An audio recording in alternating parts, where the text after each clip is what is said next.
여러분은 갑자기 집에서 가족을 떠나보내는 순간을 상상해 보신 적 있으신가요? 또 여러분은 사랑하는 사람을 어떻게 떠나보내고 싶으신가요? 그 순간이 닥쳤을 때 무엇을 해야 할지, 어디에 연락해야 할지 생각만 해도 가슴이 먹먹해지죠. 아무리 준비했다고 생각해도 막상 그 순간이 오면 모든 것이 머릿속에서 사라지는 것 같습니다. 특히 갑작스러운 상황이라면 더더욱 그렇습니다. 저는 올해로 69세, 은퇴를 앞둔 응급의학과 전문의입니다. 40년 가까이 수많은 마지막 순간을 지켜보았지만 그럼에도 지금도 매일 병원에 나가 환자들을 돌보고 있습니다. 그 나이에 아직도 응급실에 계세요? 주변에서는 그렇게 놀라워합니다. 하지만 제가 계속 일을 하는 이유는 단순히 의술을 펼치는 것이 아니라 그 어려운 순간에 필요한 실질적인 도움과 정보를 전달하기 위해서입니다. 하지만 제가 오늘 말씀드릴 이야기는 병원에서는 누구도 제대로 알려주지 않는, 그러나 꼭 알아야 하는 이야기입니다. 의학 교과서에도 없고 의대에서도 가르쳐 주지 않는 집에서 사망했을 때의 진짜 절차에 대해 말씀드리려 합니다. 이것은 의학적 지식이 아니라 실질적인 삶의 지혜이자 언젠가는 모든 사람에게 필요한 정보입니다. 혹시 여러분도 그 순간 무엇부터 해야 할지 막막할까 봐 두려우셨던 적 있으신가요?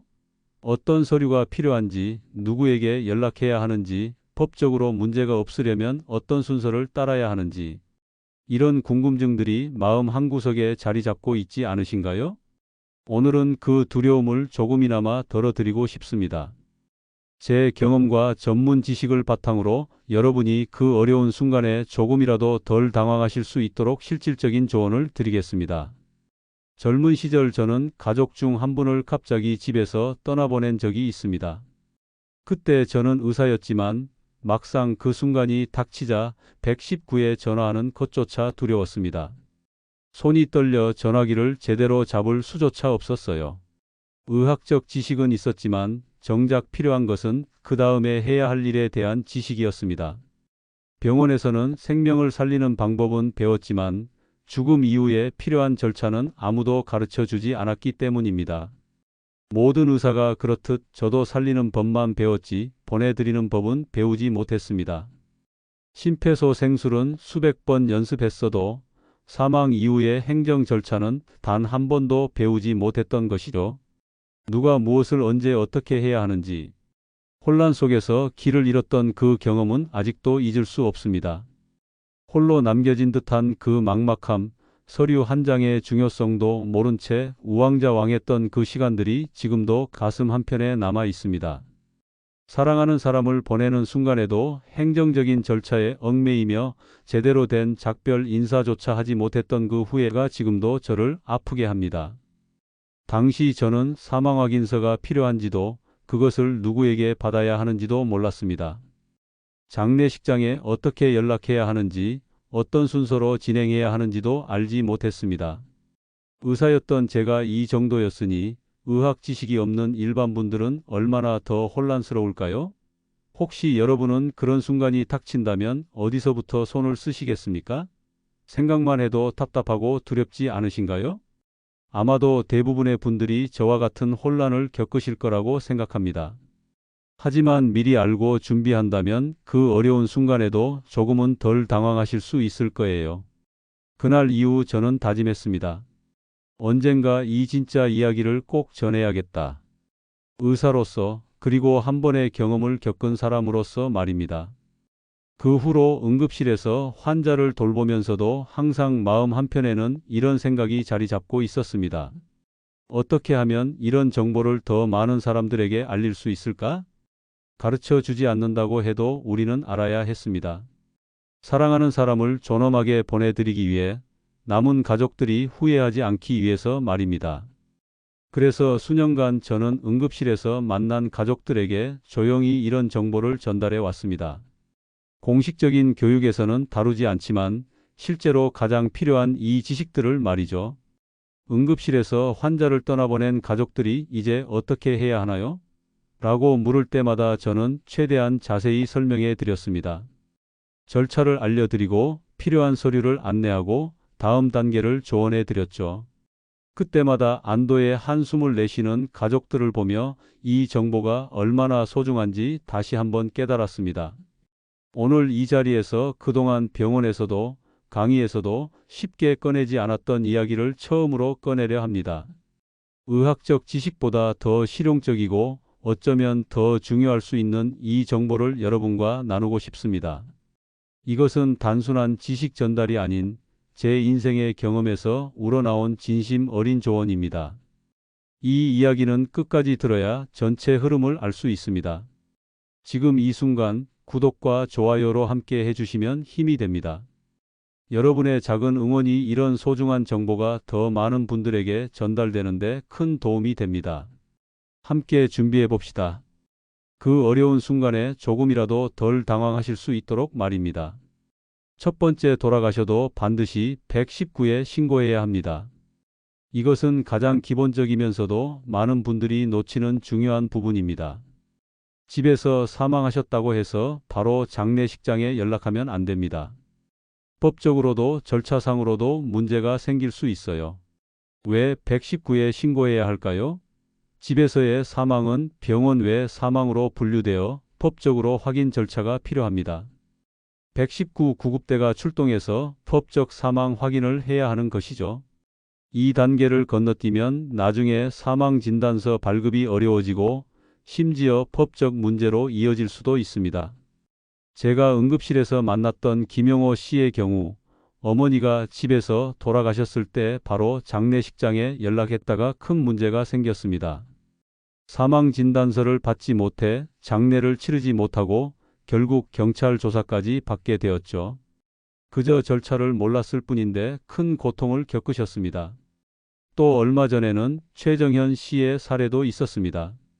최 씨는 만 92세 아버지가 잠든 상태에서 돌아가셨을 때 노안으로 인한 명백한 자연사라고 생각해서 곧바로 장례식장을 불렀습니다.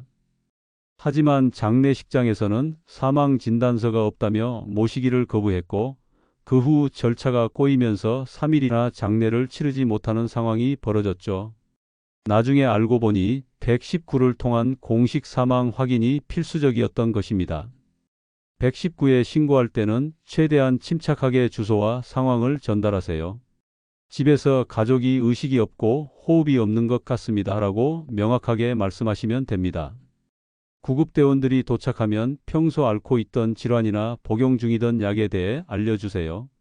이런 정보가 사망 확인과 이후 절차에 도움이 됩니다. 신고 후에는 구급대원들이 기본적인 사망 확인 절차를 진행합니다. 이때 당황하지 마시고 협조해 주세요. 심폐소생술을 시도할 수도 있고 심전도 검사 등을 통해 사망을 확인하기도 합니다. 질병력이 있는 경우 주치의 연락처나 진료받던 병원 정보를 미리 준비해 두면 좋습니다. 구급대원들은 이런 정보를 바탕으로 사망 확인 후 필요한 조치를 안내해 드립니다. 주의하셔야 할 점은 신고 없이 장례를 진행하면 불법으로 간주될 수 있다는 것입니다. 아무리 고령이시거나 오랜 투병 끝에 돌아가셨더라도 반드시 공식적인 사망 확인 절차를 거쳐야 합니다. 이것은 고인을 위한 최소한의 법적 예우이자 남은 가족들을 위한 보호장치이기도 합니다. 특히 만성질환이 아닌 갑작스러운 사망의 경우 정확한 사인 파악을 위해 더욱 중요한 과정입니다. 여러분은 누군가 돌아가셨을 때 가장 먼저 해야 할 일이 무엇이라고 생각하시나요? 지금이라도 가족들과 함께 이런 상황에 대해 대화해 보는 건 어떨까요? 미리 알고 준비하는 것만으로도 그 순간의 혼란을 크게 줄일 수 있습니다. 두 번째, 사망진단서는 꼭 의사에게서 발급받아야 합니다. 119 구급대원이 출동해서 사망을 확인했다고 해서 절차가 끝난 것이 아닙니다. 구급대원은 의사가 아니기 때문에 법적 효력이 있는 사망진단서를 발급할 수 없습니다. 반드시 의사의 진단과 서명이 필요합니다. 사망진단서는 크게 두 종류가 있습니다. 일반 사망진단서와 시체검안서입니다. 일반 사망진단서는 환자를 진료하던 의사가 작성하는 것이고 시체검안서는 사망 후 의사가 검안을 통해 작성하는 것입니다. 집에서 돌아가신 경우 평소 진료를 받던 의사에게 연락하면 일반 사망진단서 발급이 가능할 수 있지만 그렇지 않은 경우 119 신고 후 방문하는 의사나 병원 응급실로 이송된 후 시체검 안서를 받게 됩니다. 이 사망진단서는 이후 모든 절차의 기본이 되는 핵심 서류입니다. 장례식장 이동, 사망신고, 보험금 청구, 재산 상속 등 모든 과정에서 이 서류가 요구됩니다.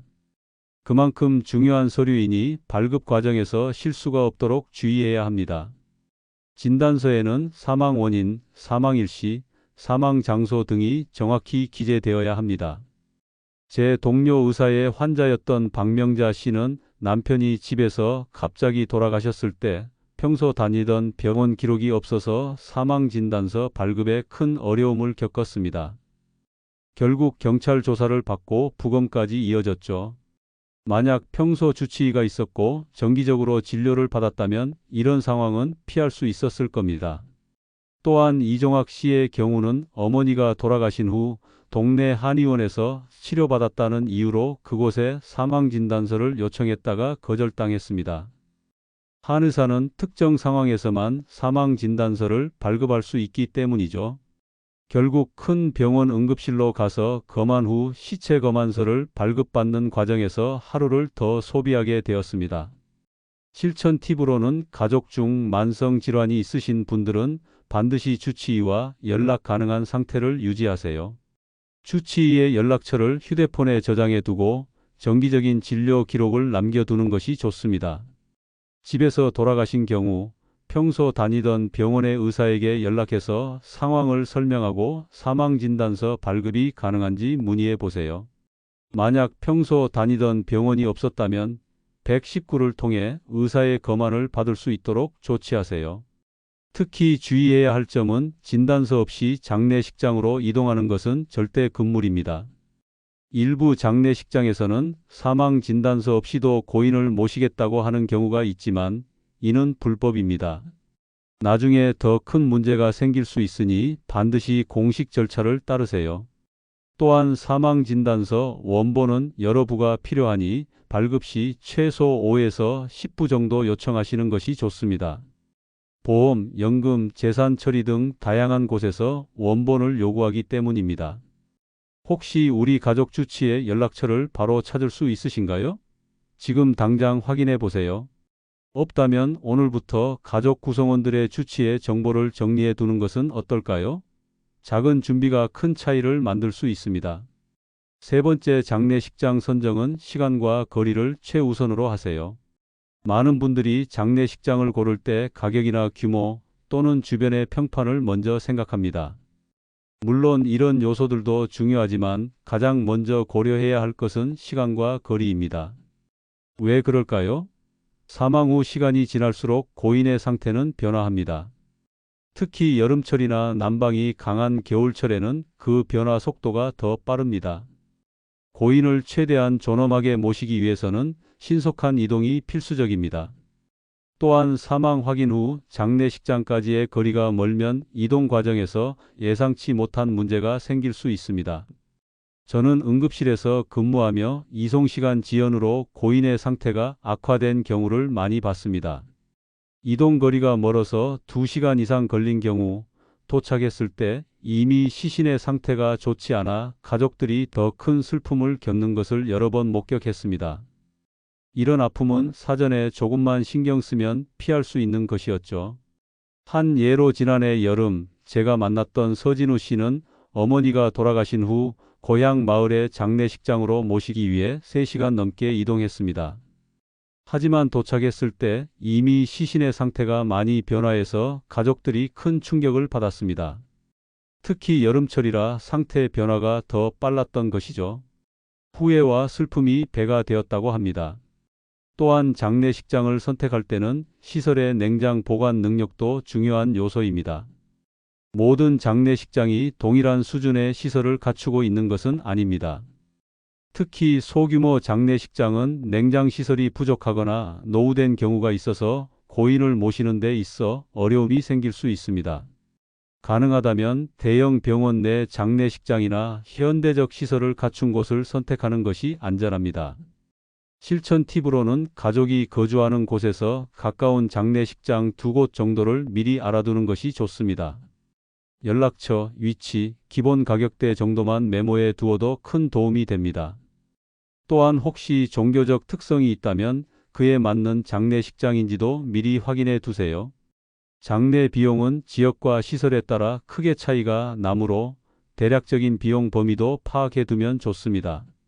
보통 300만 원에서 500만 원 사이가 기본 비용이지만 장례 규모와 추가 서비스에 따라 달라질 수 있습니다. 장례 과정에서 필요한 물품들도 미리 알아두세요. 상복, 조화, 영정사진 등이 필요한데 대부분의 장례식장에서 패키지로 제공하지만 가격 차이가 큽니다. 장례식장과 계약 전에 어떤 항목이 포함되어 있는지, 어떤 항목이 추가 비용인지 명확히 확인하시는 것이 좋습니다. 특히 주의해야 할 점은 빈소 예약과 화장 예약은 동시에 진행해야 한다는 것입니다. 특히 도시 지역에서는 화장 예약이 어려운 경우가 많습니다. 장례식장만 예약하고 화장을 못 잡으면 장례 일정 전체가 미뤄질 수 있으니 반드시 함께 확인하세요. 요즘은 대부분의 장례식장에서 화장장 예약 대행 서비스를 제공하므로 이를 활용하는 것도 좋은 방법입니다. 지금 떠올리는 장례식장이 없다면 오늘 하나 찾아보시는 건 어떠신가요? 인터넷으로 간단히 검색해 보거나 주변 지인들에게 물어보는 것만으로도 좋은 정보를 얻을 수 있습니다. 미리 준비하는 마음이 나중에 큰 위안이 될 수 있습니다. 네 번째, 사망 신고와 재산 정리를 가능한 빨리 시작해야 합니다. 사랑하는 사람을 떠나보낸 슬픔 속에서 행정 절차를 생각하기는 어렵습니다. 하지만 안타깝게도 행정 절차는 우리의 슬픔을 기다려주지 않습니다. 오히려 늦어질수록 더 많은 문제가 생길 수 있습니다. 사망 신고는 사망일로부터 1개월 이내에 해야 하지만 가능한 빨리 하는 것이 좋습니다. 왜냐하면 이 신고를 기점으로 공과금, 보험, 연금 등 다양한 행정 처리가 시작되기 때문입니다. 특히 고인 명의로 된 자동 이체나 정기 결제가 있다면 더욱 서둘러야 합니다. 제가 응급실에서 만났던 이정숙 씨는 남편이 돌아가신 후 사망 신고를 미루다가 자동 이체 해지와 부채 조회를 놓쳐서 수백만 원의 빚을 떠안게 되었습니다. 단순히 행정 절차를 몰랐기 때문에 발생한 안타까운 상황이었죠. 이런 사례는 제가 응급실 근무 중에 수차례 목격했습니다. 실천 팁으로는 사망 신고 후 즉시 사망자 재산 조회를 신청하세요. 읍면동 주민센터에서 신청 가능하며 이를 통해 고인 명의 금융 자산과 부채를 한 번에 확인할 수 있습니다. 또한 주요 공과금 정기, 수도, 가스 등과 휴대폰 요금 자동 이체는 직접 해당 기관에 연락해서 해지해야 합니다. 특히 주의해야 할 점은 부채가 많다고 판단되면 한정 승인이나 상속 포기를 고려해야 한다는 것입니다. 이 절차는 사망을 안 날로부터 3개월 이내에 완료해야 하므로 시간적 여유가 많지 않습니다. 법적 지식이 필요한 부분이므로 필요하다면 전문가의 도움을 받는 것이 좋습니다. 혹시 지금 당장 고인의 명의로 남아있는 자동 이체를 떠올릴 수 있으신가요? 가족 중 누군가와 함께 각자의 자동 이체 목록을 정리해 보는 시간을 가져보세요. 이런 작은 준비가 나중에 큰 도움이 될 수 있습니다. 여러분, 오늘 함께 나눈 이야기는 결코 가벼운 주제가 아니었습니다. 하지만 이런 현실적인 준비야말로 우리가 부모님께 마지막까지 드릴 수 있는 가장 소중한 효도가 아닐까 생각합니다. 집에서 부모님이 돌아가셨을 때의 당황스러움, 어디서부터 무엇을 해야 할지 막막함, 이런 순간에 오늘 말씀드린 내용들이 여러분께 작은 나침반이 되어 드리길 바랍니다. 112 신고부터 시작해서 사망 진단서 발급, 장례식장 선택, 각종 서류 준비까지 이 모든 과정을 미리 알고 있다면 슬픔 속에서도 차분하게 부모님을 정성껏 떠나보내실 수 있을 것입니다. 특히 은행 계좌 정리, 보험금 청구, 상속 관련 업무들은 시간이 지날수록 더 복잡해질 수 있으니 오늘 들으신 내용을 메모해 두시고 가족들과도 미리 상의해 보시기 바랍니다. 죽음은 누구나 맞이해야 할 자연스러운 과정입니다. 하지만 그 과정에서 우리가 할 수 있는 최선의 준비를 해둔다면 부모님께서도 더욱 편안하게 마지막 길을 가실 수 있을 것이고, 우리 자신도 후회 없는 마음으로 부모님을 기억할 수 있을 것입니다. 오늘 이 시간이 여러분의 소중한 가족을 위한 진정한 사랑의 실천이 되기를 진심으로 기원합니다. 지금까지 함께 해주셔서 감사합니다.